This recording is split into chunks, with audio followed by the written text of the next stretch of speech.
Bonjour, bienvenue dans votre chaîne Univers Mathématique. Dans cette vidéo, je vais traiter avec vous comment calculer l'intégrale de moins racine de a à racine de a de la fonction racine carrée de a moins x au carré dx.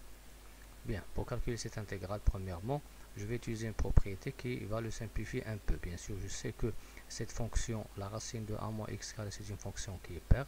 Et l'intégrale, elle est comprise entre deux bornes opposées qui sont moins racine de a et racine de a. Et je sais que si f est une fonction qui est paire, alors l'intégrale de moins a de f de x d de x avec f paire et les bornes sont opposées est égale à 2 l'intégrale de 0 à a de f de x d de x. Bien sûr, je vais appliquer cette formule bien sûr à cette intégrale. Donc je vais écrire 2 l'intégrale de 0 à racine de a fois la racine de a moins x au carré dx.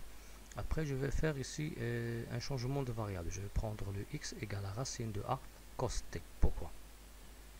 Bien, si j'ai ici le 2, je vais écrire x racine de 2 cos t. Si j'ai par exemple le 9, je vais écrire 3 cos t. Si j'ai le 1, je vais écrire cos t. Bien, je vais écrire ici x égale à racine de a cos t. Et bien sûr, lorsque je vais remplacer ici, je dois calculer la dérivée de x et changer bien sûr ces deux bornes, trouver les bornes en fonction de t. Bien, si j'ai le x égale à racine de a cos t, à quoi est égal dx?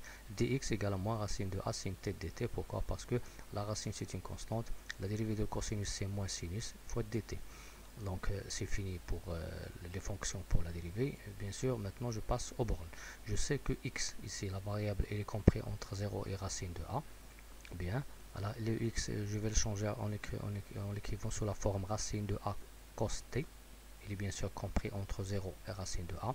Donc en divisant par racine de a, je vais trouver que le cos t est compris entre 0 et 1. Et bien sûr, le t, il est compris entre pi demi et 0. Pourquoi? Parce que le cos de pi demi, c'est 0, le cos de 0, c'est 1. Donc, cette intégrale, il va devenir, bien sûr, 2 l'intégrale de quoi? De pi demi, parce que le 0, c'est pour la variable x. Donc, pour la variable t, c'est pi demi. L'intégrale de pi demi à 0, comme vous voyez ici, de pi demi à 0. L'intégrale de a moins racine de a cos t, le tout au carré, que je vais l'écrire a cos t, a cos carré t. Et la dérivée de x, c'est moins racine de a sin t dt.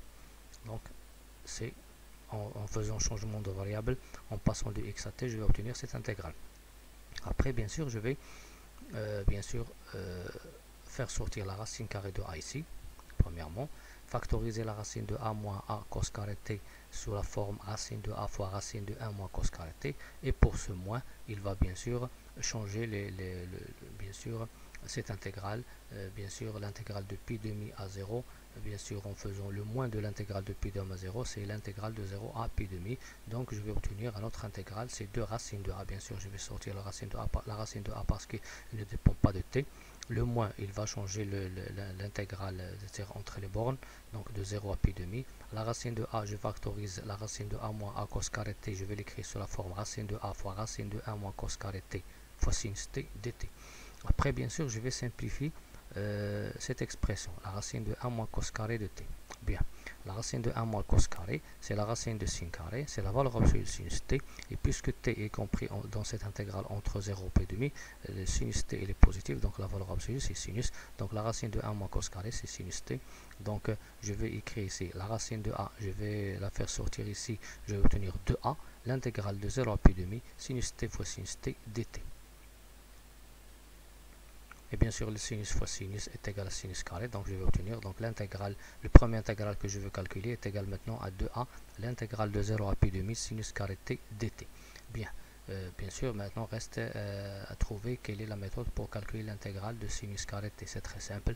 Bien sûr, je sais que le cos de 2 alpha c'est 1 moins 2 sinus carré alpha. Alors, le sinus carré alpha est égal à 1. Est égal bien sûr à 1 moins cos de 2 alpha sur 2. Bien sûr, je vais remplacer sinus carré de t en l'écrivant sur la forme 1 moins le cos de t sur 2. Et bien sûr, 2a, cette intégrale va devenir 2a, l'intégrale de 0 à pi demi de 1 moins le cos de t sur 2 dt. Le 1 demi, je vais la faire sortir en dehors de l'intégrale. 2 sur 2, c'est 1, reste a. Donc, est égal à l'intégrale de 0 à pi demi de 1 moins le cos de t dt. Et je sais l'intégrale de 1, c'est le t. L'intégrale de cos de t, c'est 1 demi sinus de dt. Par suite, l'intégrale de 0 à pi demi de 1 moins le cos de t dt, c'est t moins 1 demi sinus de dt compris entre 0 et pi demi, avec bien sûr le a qui est en dehors. Donc, l'intégrale qu'on veut chercher est égale maintenant à a t moins n demi sinus de t compris entre 0 et pi demi. Pour pi demi, le t c'est pi demi. Pour 2t, pi demi, 2 fois pi demi c'est pi, sinus de pi c'est un 0. Pour le 0, t c'est 0. Pour le 0, sinus de t c'est 0. Donc reste a pi demi. Bien, donc l'intégrale de moins racine de a à racine de a de la racine de a moins x carré t de x est égale à pi demi. Bien, si je ne veux pas, bien sûr, de démarche et comment je montrer cette intégrale, je peux bien sûr bien retenir que cette intégrale est égale à pi demi.